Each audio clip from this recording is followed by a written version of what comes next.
These guys build 4x4s. Insane 4x4s. From the ice-cold terrain of Alaska to the sands of Saudi Arabia, their trucks are everywhere. Coming up, the team travels to a graveyard. Let's see what you got. This is a 1953 Power Wagon. To resurrect this half-dead beast. No! And turn it into a monster. Yeah! They might seem like a bunch of mechanical misfits, but they're the best at what they do. They are world-famous 4x4. Today, my assistant Sadie, Carl, and I are headed to this place called the Boneyard. It's about 50 miles out of LA, in the middle of nowhere. They call this place the Boneyard because there's a ton of dead vehicles just waiting for the scrap pile. Where the hell are we? Wow, I hope this is not it because it looks like there's nothing but junk out here. Look at this place, everything's dead. Holy crud. Looks like a haven for tetanus. It really does. Don't touch anything. My client John wants me to look at this gem that he found that he wants us to do some work on. What's up, John? Hey, how are you? Good, man. How are you? Good. Brought the whole crew, huh? Yeah, man. How did you find this place? How you doing? Hey, Carl, nice to meet Man, you. this place is out in the boonies. I can't believe this place. I know, man. this This is very place is nice way out out here, here. I got a big surprise for you, man. Is that big right? surprise. Really? Let's see what you got. It's been sitting here for a little while. That? Wow. Holy mackerel. This is a 1953 Power Wagon. The Dodge Power Wagon is one of the most iconic vehicles of all time. They were used all over the world during World War II. It was one of the first vehicles to be converted from military use to civilian use, and it's vastly popular all around the world. Dude, we brought some stuff Man. back from the dead, but this is ridiculous. Hopefully you can do something with it. Man. Where do you start? When's the last time this thing even moved? There's no motor, transmission, or transfer case in this. What the hell did we get ourselves into? I think a lot of people would look at this thing and say, hey, look at this old rusty rust bucket. But to me, I look at it as a treasure. This thing's like beautiful. You know, you hardly ever see any antique old vehicles just like this. I've seen some stuff, man, but I don't know where to start on this. Ideally, what do you want to do with this thing? I think I want to be able to do everything. Mud, rock crawling, through the river, sand, the dunes. I want this thing to be unstoppable. How much freedom do I have to get crazy with this thing? You got a little bit. That little bit is depending on the amount of zeros you're willing to write in the back of that check. We'll see. First, we need to figure out a way how to get this Power Wagon out of here. The rear rim is buried in dirt as far as I can see, and it looks like it's been sitting out here for 20 years. What are you gonna try to do? Just pull it out of here? We gotta pull it out of that hole right there. It's buried deep in there. All right. Okay, let's do it.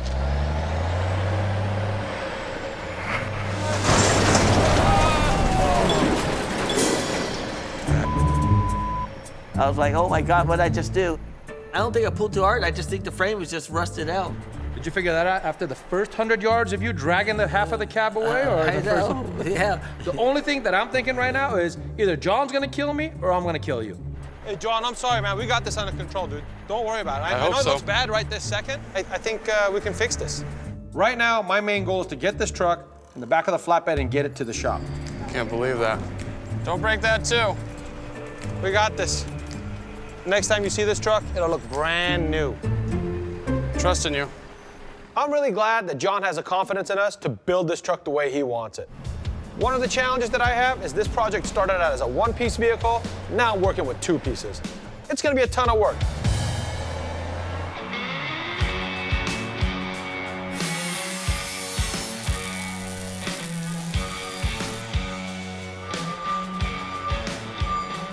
Coming.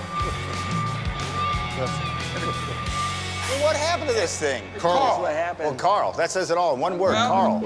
Yeah, normally I'm speechless, but this is what they call it, off the hook. When it comes to Carl, I don't know if all the marbles are there or if they're in the right order or what, but somewhere along the line, I think that something's kind of not where it should be. I'll help. We're going to be getting a lot of overtime.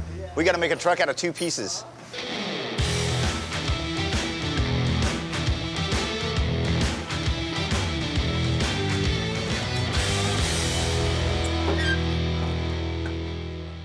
I just got this idea.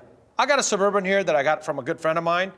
It's been here for a while, and I've been mulling over what to do with it, and it just hit me. Bring it in! That Power Wagon frame's no good. This Suburban body, not really worth a whole lot. I should put these two together. We take the 1953 Power Wagon body and put it on a 1995 frame and engine. The best of both worlds that way. We have the nice modern drivetrain, disc brakes, heavy-duty suspension, power steering. We could have air conditioning on the thing. This is what we got to do. Got to take all the seats out. The plan is get everything gutted out of here. We're going to take everything off of this, take it, stack it over there. It's projects like this that Robert really earns his money. We're going to take this whole tab off, put the other body on this frame. He's the head of my logistics. There's only one problem. Wish I knew what we were doing. There is no logistics department. Don't get the cart before the horse, okay? I am the horse before the cart. Yeah.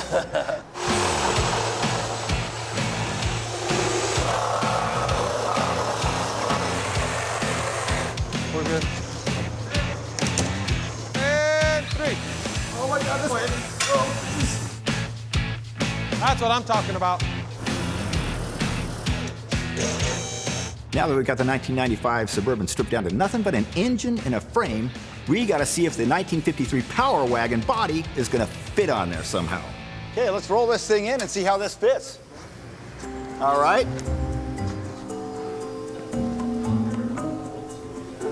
It's gonna fit. It's crazy. It's not going to fit. As I'm putting this body onto the floor of that Suburban, my entire crew's looking at me like I've completely lost it. None of them had any confidence in it. It's not long enough, and it's not wide enough. Something's got to give. It's gonna fit. That's as far down as we can go. No. Did you not play with Legos when you were a kid? I played with everything. Minus Legos. We're trying to put a poodle on an elephant. It can't fit.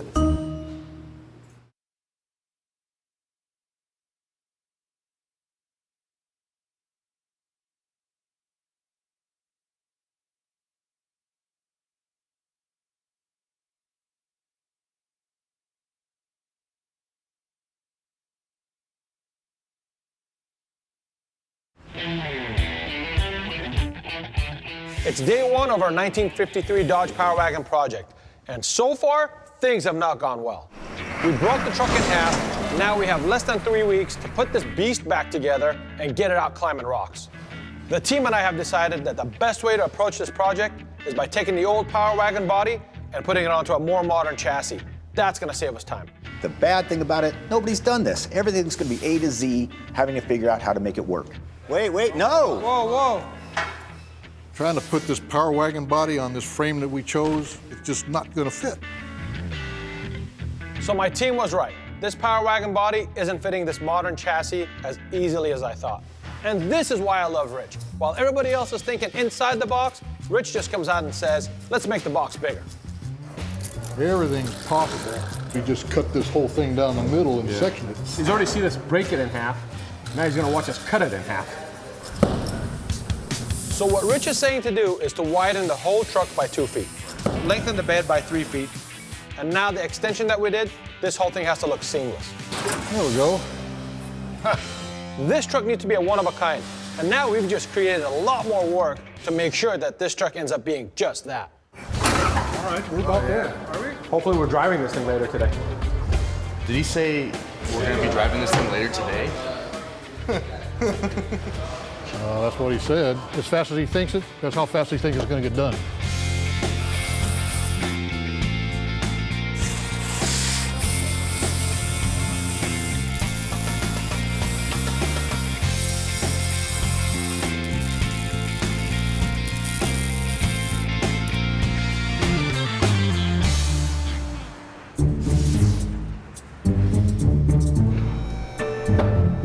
What I'm doing on this rear end right now is a differential, and I'm setting it up.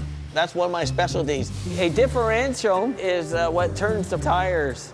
You have to go forward and go in reverse. So in order to do that, you have to have a differential that has gears in it. If there's one person in the shop who's truly a genius at building axles, it's Carl. This is the gear marking compound. When the ring gear and the pinion mashes together, it will make a mark, and then we'll be able to see where the pinion is on the ring gear. The first time you go out off-roading and you step on the gas and floor it and hit it, it'll shear all the teeth off. You'll just be sitting there and it'll be making a bunch of noise. It'll be going, pow! That's what that kind of noise it'll make. The problem with Carl is that he is a time waster. Carl! Hey, Rich. Have you seen Carl? Yeah, I see him going to sandblasting. Sandblast.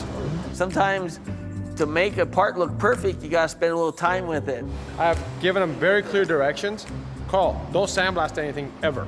Sandblast is not fun, but it's a job that has to be done to make the parts, get old parts and make them look brand new. Anybody, including a monkey, can sandblast. The sandblaster sanded this, it looks brand new. And this side, you can see where it's all still rusted. That's how it was, rusted before.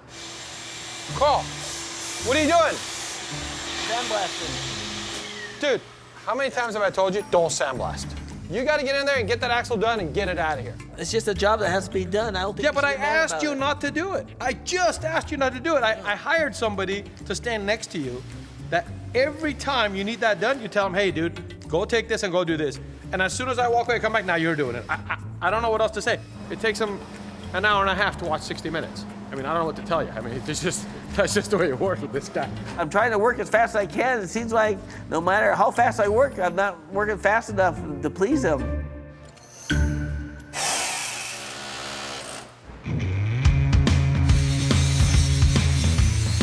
Since I know this truck's gonna see some heavy off-road use, I'm having the guys construct a roll bar for it in case it flips over.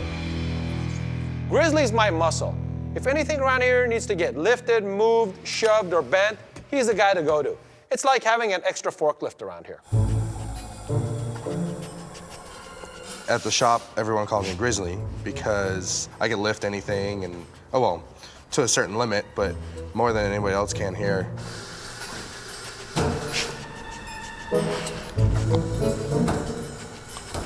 Hey, this side right here, the bend is tighter than the other side, so it looks a little bit funny.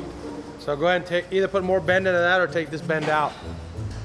I mean, there's other people that have the smarts. I mean, I'm smart too.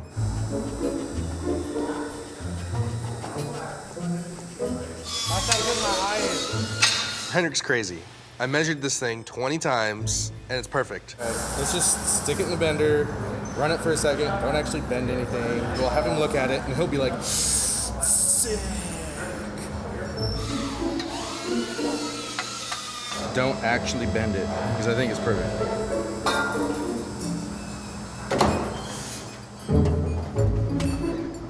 Hey, Henrik, you want to come check this out now?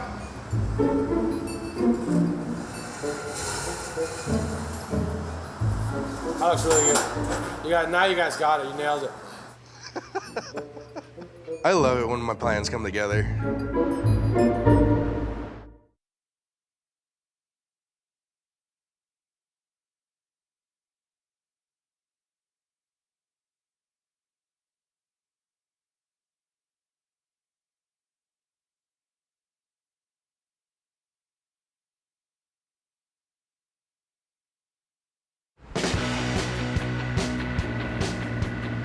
It's been 2 weeks into this process.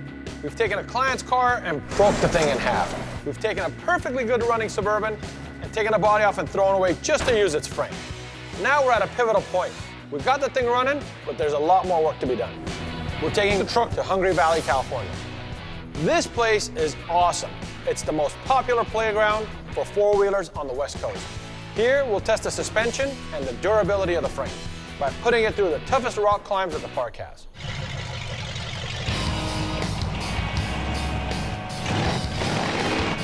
Let's see what the hard work has gotten us. That's what I'm talking about right there. The three major things you need for a truck like this to be a good rock climber is lots of power, good ground clearance, and working suspension. Most trucks just have regular suspensions in them. This particular truck has to be able to go through some extreme measures. We're gonna beat this Power Wagon and find its weak points. Let him put the tire on that rock.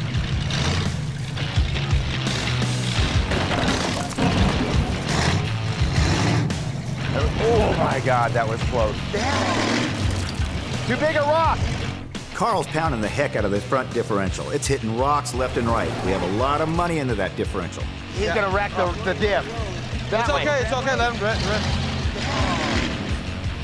We got $8,000 just into the front end. I hate seeing it bash into rocks. Easy, easy. Don't let him pound it to death.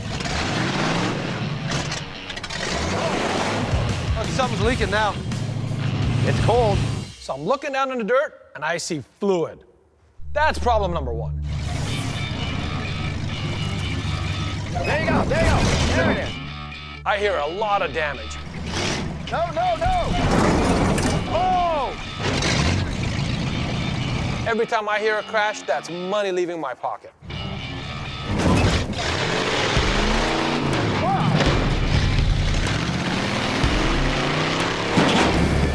The battery came out. No way! Do they make these this heavy all the time? All the time. Problem number two, the battery just fell out.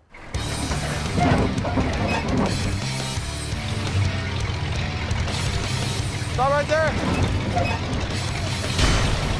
Stop! We lost the front drive shaft. Oh my God, what happened? It broke the drive shaft. And now problem number three, and it's a big problem, is that the front drive shaft just broke. This is not going well. That's a $500 or $600 repair again. That's gonna come straight out of profits now. Look, you got tons of fluid leaking out of this thing. I mean, look what it just went through. The battery went winging. Look at what it just went through. This thing's supposed to be a monster. It's a small thing to you, but a big thing to me. Now we gotta get a new drive shaft. We might have damaged the front end. We might have broken the transfer case. We don't know what happened. Let's get this thing on a tow truck. Let's get it back to home. We got tons of work to do. I know a good mechanic. Yeah.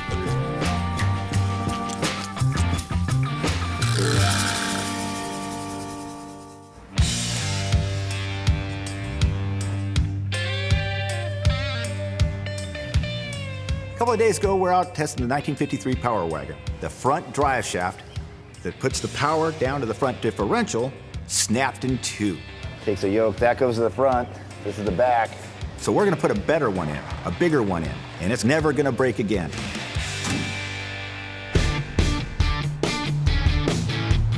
It's the last week of this project, and we still have a bunch of little things to do.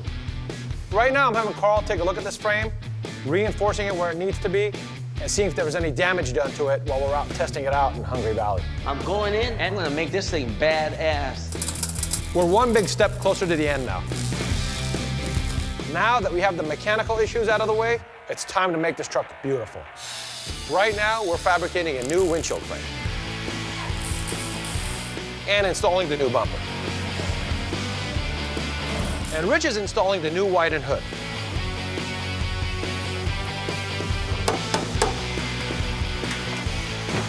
There you go. The monster 44 by 19.5 by 20 boggers are going on this thing.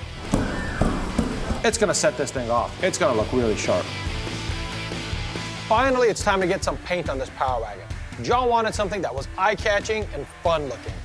I think painting this truck a blood red with some black highlights, it's gonna make it look beautiful.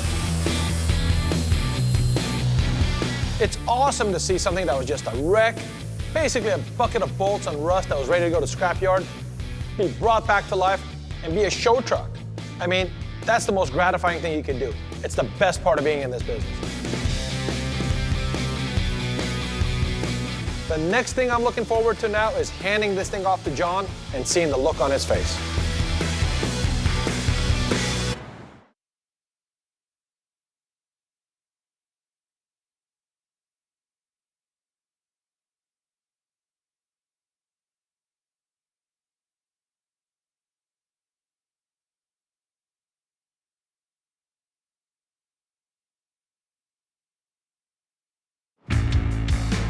It's the last day of the project. We took a 1953 Dodge Power Wagon that was split in half, and we fabricated it onto a modern chassis. We raised it, widened it, lengthened it, and now it's unstoppable.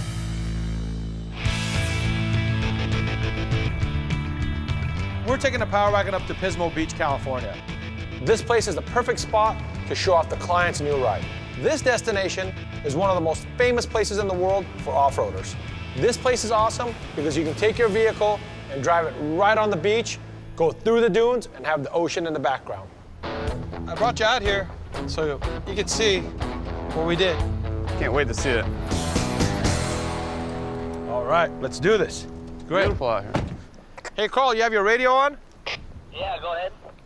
All right, man, brings John's truck over the hill. There we go. There we go. Oh. Rock and roll, man.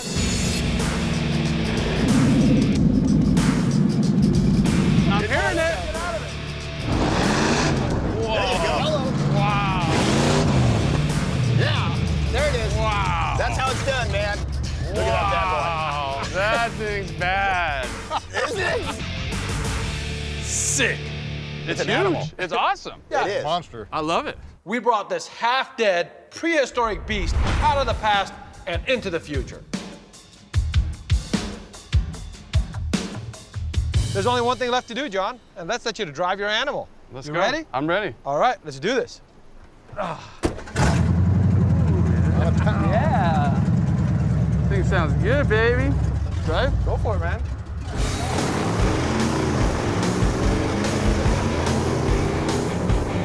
Who takes a 1953 truck, cuts it down the middle, widens it, lengthens it, puts on a new modern drivetrain, modern frame, very heavy duty, 44 by 19.5 by 20 boggers, and that's what we do.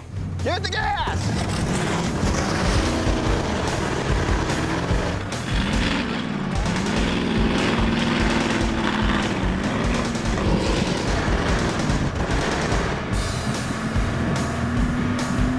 I don't know how anyone couldn't love this thing. It looks like a monster.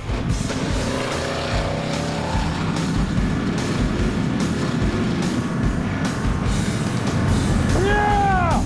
I love it. It's Power Wagon on steroids. It's awesome.